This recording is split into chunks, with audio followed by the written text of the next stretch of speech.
Hello listeners. आज मैं आप सभी के लिए लेकर के आ गई हूँ उपन्यास 55 खंभे लाल दीवारें का छठा भाग। इसे लिखा है उषा प्रियंवदा जी के द्वारा। तो अभी तक आपने सुना कि सुषमा ने सोचा कि अपनी असमर्थता की सफाई से भागे पर डाल माँ ने अपने को समझा लिया है। वह समझ नहीं सकी कि माँ चाहती क्या है। इस तरह के उत्सवों में सम्मिलित हो वह सदैव असंतुष्ट हो जाती है। वह चुपचाप गौर निगलती रही। अब आगे की कहानी को जानेंगे। मीनाक्षी का पत्र सुषमा को बहुत उद्विग्न कर गया। वह देर तक पत्र हाथ में लिए बैठी रही। प्रतिमा ने उसे बहुत विचार मग्न देखकर पूछा, जीजी किसकी चिट्ठी है? मेरी एक सहेली की है। उसकी शादी कलकत्ता के एक बिजनेसमैन से तय हो गई है। प्रतिमा की आंखें गोल हो आईं। तब तो वह बहुत बड़े अमीर होंगे शायद, कहते हुए सुषमा ने चिट्ठी तकिए के नीचे रख दी। मीनाक्षी कभी लंबी चिट्ठी नहीं लिखती थी, पर इस बार उसने अपने मन की गांठें खोल दी थी। मैं अच्छी तरह समझ रही हूँ कि दिनेश जी का और मेरा संसार बिल्कुल भिन्न है। उनसे विवाह कर मैं एक नई अपरिचित दुनिया में प्रवेश करूंगी। वह हमेशा cocktail party, dinner and dance तथा ब्रिज की बातें करते हैं। कौन सी कार की बॉडी और किसका इंजन।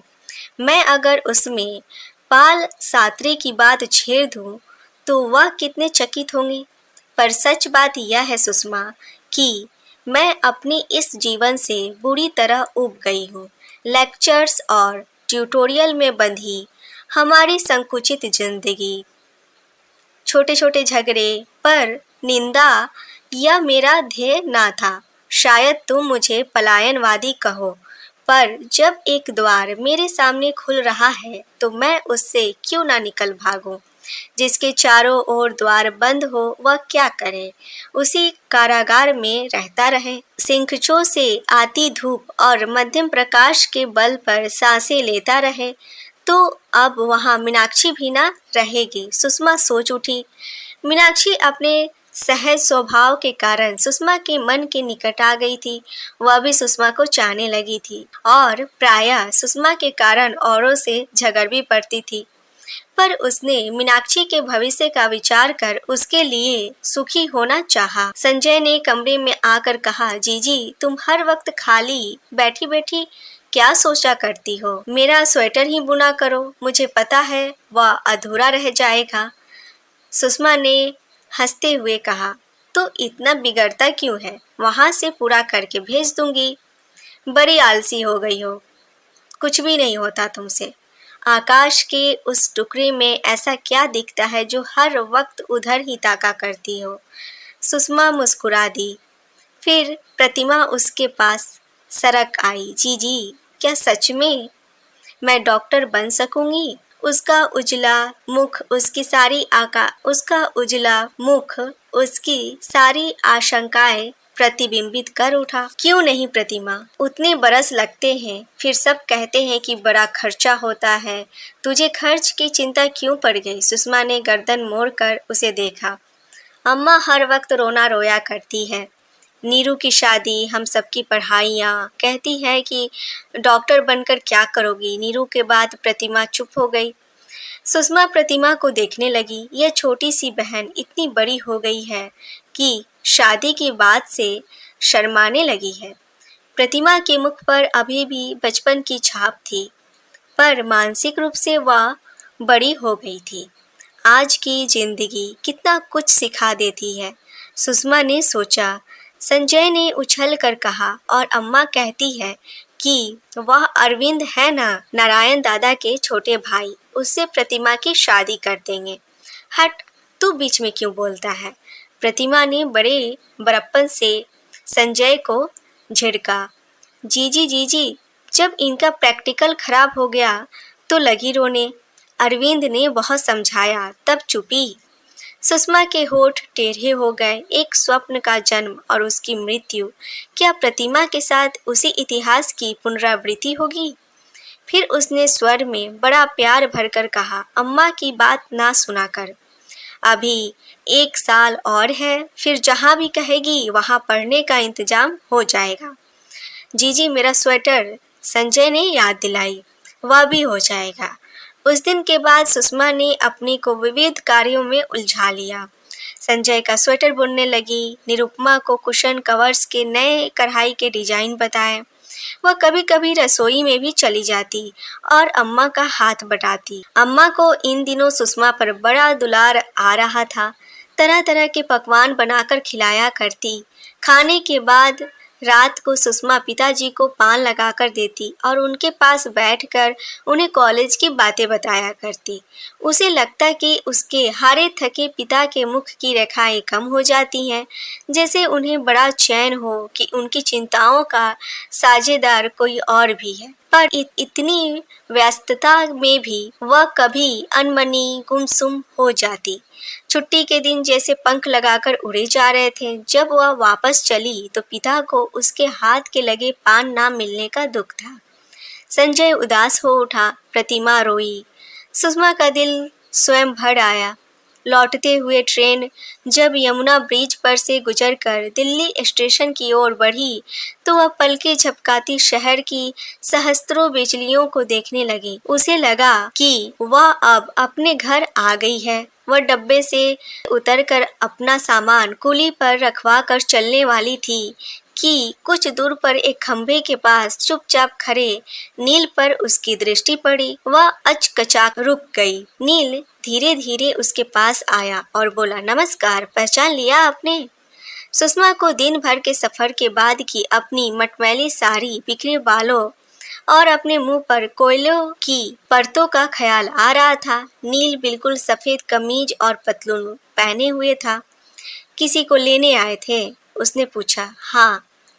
नील उसकी आंखों में देख रहा था। उसकी इस तरह सीधा देखने की आदत से सुषमा को बहुत घबराहट होती थी।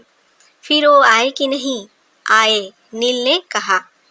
उसके शब्दों में कहीं कोई दुराव ना था। उसकी आंखें साफ साफ सुषमा से कह रही थी।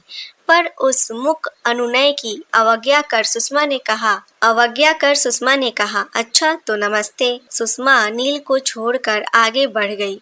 कुली ने सामान ले जा टैक्सी पर रख दिया। वह सामान रखवा कर मुड़ी कि पीछे से नील ने हट्ठी बच्चे की तरह कहा, मैं भी चलूंगा। वह चौंकी। आप कहाँ से आ गए? पीछे पीछे तो आ रहा था। एक बार भी मुड़कर आपने नहीं देखा। मैं कह देता हूँ, चाहे नाराज हो, मैं भी चलूंगा। वहां तक चलेंगे, फिर लौटकर आएंगे? सुषमा ने पूछा। हाँ, इतनी रात को मैं 7-8 मील अकेले नहीं जाने दूंगा। हमेशा ही तो जाती हूँ। सुषमा मंद स्वर में बोली। नील के हठ के समक्ष वह अवश होने लगी। वह नील को ताकने लगी। पर मैं आज नहीं जाने दूंगा। सुषमा के पर्स खोलने से पहले नील ने ही कुली को पैसे देकर निपटा दिया। उसने टैक्सी का दरवाजा खोला और सुषमा चुपचाप एक कोने में बैठ गई। जब तक टैक्सी चांदनी चौक और दरियागंज की भीड़ भरी सड़कों से गुजरती रही, नील शीशे से बाहर देखता रहा। जैसे ही वह मथुरा रोड की अपेक्षाकृत अंधेरी और सुनसान सड़क पर आई, नील उसके पास सरक आया। इसलिए आने की जिद कर रहे थे। सुषमा का स्वर टूट गया। हा हा हा, मैं बहुत बुरा हूँ, बहुत खराब। कुछ भी समझिए, पर मुझे दूर मत रखिए। सुषमा ने धीरे से कहा। टैक्सी ड्राइवर क्या सोचेगा? He can go to hell. मुझे उसकी परवाह नहीं। आप नहीं जानती कि मैं कितना जिद्दी हूँ। आप क्यों अपने को भुलावे में डालती हैं? मैं जानता हूँ कि आप चाहती हैं। अगर नहीं चाहती हैं तो क्यों मेरी ज्यादतियाँ बर्दाश्त करती जाती हैं? माना कि आप बहुत करुणामयी हैं। मैं तो इतना स्वार्थी हो गया हूँ कि प्यार नहीं तो करुणा ही सही, जो भी मिले। बताइए क्यों मुझे दुत्कारती रहती हैं? नील का आधा चेहरा अंधकार में था। जब टैक्सी किसी लैंप पोस्ट के नीचे से गुजरती तो उसकी आंखों में प्रकाश प्रतिबिंबित होने लगता। सुषमा जैसे अथाह सागर में डूबने लगी थी। उसकी सांसें टूट टूट जाती। उसकी कांपती उंगलियां अपनी साड़ी के मुड़े किनारों को ठीक कर रही थी। कभी ठंडी हवा आ जाती और उसकी खुली बाहों पर रोए उठ जाते। टैक्सी के कॉलेज पहुंचने तक दोनों इसी तरह बैठे रहे। सुषमा के आने का चौकीदार को पता था। उसने घर साफ कर दिया था। उसकी बीवी खाना भी बनाकर रख गई थी। भौरी अगले दिन आने वाली थी। चौकीदार ने सामान उतारा, तब तक सुषमा ने अंदर जाकर बाकी बंद दरवाजे खोले। चौकीदार के सामान लाने पर उसने टैक्सी के लिए रुपए दिए तो उसने कहा पैसे तो साहब ने दे दिए हैं, और वह खिड़कियां खोलने लगा। चारों ओर अभी सन्नाटा था। हॉस्टल में अभी कोई लड़की नहीं आई थी। चौकीदार ने सुषमा का बिस्तर लगाकर कहा, अब मैं जाऊं? कोई काम तो नहीं है? हाँ, तुम जाओ शिव सिंह। चौकीदार नील को सलाम कर चला गया। सुषमा ने पूछा, खाना खा लिया या नहीं? ट्रेन आती तो 9:30 पर थी, पर मैं 8:30 पर ही वहां पहुंच गया था। अच्छा, तो रुकिएगा, मैं अभी कुछ देर में आई, खाना खाकर ही जाइएगा। सुषमा अलमारी से कपड़े निकाल कर नहाने चली गई। नील सोफे पर बैठा रहा। साबुन से झाग रगड़ती हुई वह कुछ विचित्र उलझन में फंसी रही। नील को बिल्कुल ही निकाल देने का साहस उसमें नहीं था। परिचित उसके और भी थे, पर नील कुछ ढिठाई के बावजूद मन का प्रिय बन चुका था। साथ ही नील की उमड़ती नदी की तरह की भावनाओं का सामना करने का बल भी उसमें नहीं था। कपड़े पहन और बाल संवार कर वह कमरे में आई। मैं खाना लगाने जा रही हूँ, उसने नील से कहा। अंदर के बरामदे में खाने की मेज लगी हुई थी। प्लेटें और चम्मच साफ धुले रखे थे। सुषमा ने धुला मेज पोश बिछाया, बर्तन लगा दिए और फिर नील को बुलाया। बरामदे के आगे चारों ओर से घिरा आंगन था। वहीं सुषमा की चारपाई बिछी हुई थी। शरद पूर्णिमा को 2 दिन बाकी थे और चारों ओर उज्जवल चांदनी बरस रही थी। नील की दृष्टि चारों ओर घूमकर फिर सुषमा पर टिक गई। वह सफ़ेद साड़ी और गहरी नीली खादी का ब्लाउज पहने थी। गले में लंबी सी चेन। उसके चेहरे पर कोई प्रसाधन ना था, माथे पर बिंदी तक नहीं। उसका थका सा चेहरा बड़ा कोमल और मासूम सा लग रहा था। खाइए ना, सुषमा ने चुप बैठे नील से कहा और खाद्य पदार्थों से भरी प्लेटें उसकी ओर खिसका दी। उससे स्वयं कुछ खाया ना जा रहा था। उसे अपने दिल की धड़कन कनपटियों पर चोटें करती प्रतीत हुई। खुले बरामदे में रह रहकर ठंडी हवा के झोंके आ रहे थे। सुषमा ने आंचल अच्छी तरह लपेट लिया। सामने बैठे नील की उपस्थिति से अटपटा लग रहा था। खाना खाकर सुषमा एक तश्तरी में सौंफ और इलायची ले आई। पिताजी को पता नहीं पान मिला भी होगा या नहीं, यह सोचकर वह उदास सी हो गई। उन स्नेही परिजनों से विलग हो वह अपने को बेसहारा पाने लगी। पुराना सा मकान, मैली दीवारें, घिरा आंगन, पर वही उसका घर था, वही उसके आत्मीय थे। अपनी वह कॉटेज उसे कारागार सी प्रतीत होने लगी, जहाँ सुख सुविधा के बावजूद सहज स्नेह की उष्णता ना थी। अब मैं जाऊं? नील ने पूछा। वह नील के शब्दों से चौंक गई। इस लघु पल में वह नील को भूल गई थी। नील जाए इसके ख्याल से ही उसे लगा कि वह अचानक ही बहुत अकेली हो गई है। बड़े बड़े दैत्यों सी 2 इमारतें उसे निगलने को आतुर हैं। कल हॉस्टल के कमरे खुलेंगे, प्रकाश होगा, हंसी और संगीत गूंजेगा। पर इस समय वहाँ कब्रिस्तान सा सन्नाटा था। जाऊं? नील ने फिर पूछा। क्यों बार बार पूछ रहे हो? जाना तो है ही, सुषमा ने हल्के से कहा। खाने की मेज पर रखे चम्मच से प्लेट को खनखनाते हुए नील ने कहा, ऐसा जरूरी भी नहीं है क्या? सुषमा ने अचकचाकर पूछा, पर पहले की तरह इस कल्पना मात्र से वह गुस्सा सी गई। नील उसकी ओर स्थिर धीर नेत्रों से देखता रहा। तो उसने पूछा, कैसी बातें करते हो? सुषमा ने नील की ओर से पीठ फेरकर अलमारी बंद करते हुए पूछा। नील उसके पास आया और पूछा, सच में? एक लघु पल में सुषमा के आगे अनेक चित्र बने और बिगड़ गए। सुषमा को लगा कि उसे अलमारी के आगे खड़े खड़े एक युग बीत गया है।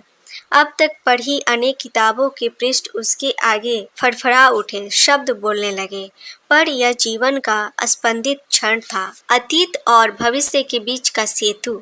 उसे अपना शरीर फूल सा हल्का लगने लगा और उस पर मधुर अलसता सी छाने लगी। साथ ही उसमें भय मिश्रित उत्कंठा भी जाग गई थी। बताइए, नील ने उसे हिलाया और पूछा। मैं जाऊं? अलमारी बंद कर सुषमा मुड़ी और पीठ लगाकर खड़ी हो गई। उसकी लंबी पलकें आंखों पर छलक आई और होठों के कोनों में विश्व भर की बातें सिमट आई। तो ये थी आज की कहानी, इस उपन्यास का छठा भाग। आपको ये सीरीज पसंद आ रही है तो मेरे चैनल को लाइक, शेयर, सब्सक्राइब करें और कमेंट बॉक्स में अपना एक प्यारा सा कमेंट करें। थैंक यू मुझे सुनने के लिए।